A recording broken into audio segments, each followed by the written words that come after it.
Hey everyone. In this video, I'm going to show you how to use our new SQL query feature in Mavin. So first off, we're going to be in a map and we're going to go to our map view.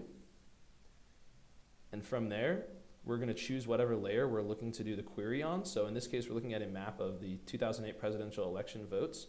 And we're going to look at the layer for the Democratic presidential votes. Click on the hamburger icon, go to View Attributes. When we click on that, the attribute table pops up in the bottom left, and if you click on the magnifying glass, that brings open the SQL window. That used to just bring open our search attribute window, but now we've changed it to just be an SQL query window.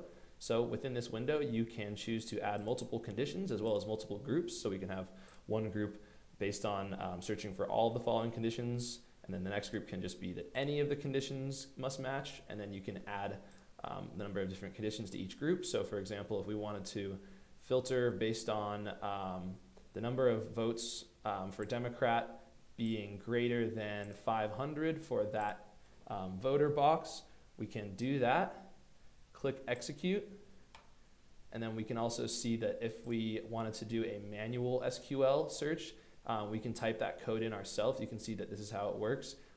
You have the attribute, and then you have the function, and then you have the value that you're basing that function off of.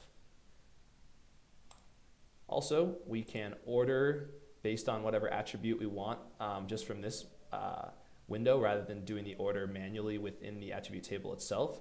So if we wanted to order it based on a different attribute, we can do that, and we can do it in ascending or descending order. And so like I said, once you press execute, it applies to the table.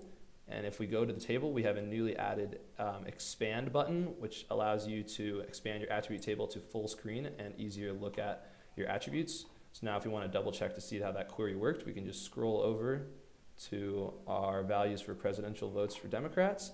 We can see that all of those values are greater than 500. And if we wanted to compare that information to anything else in the attribute table, like for example, what counties had that many votes, we can just scroll over to check out the names. And that's it. Thanks for listening.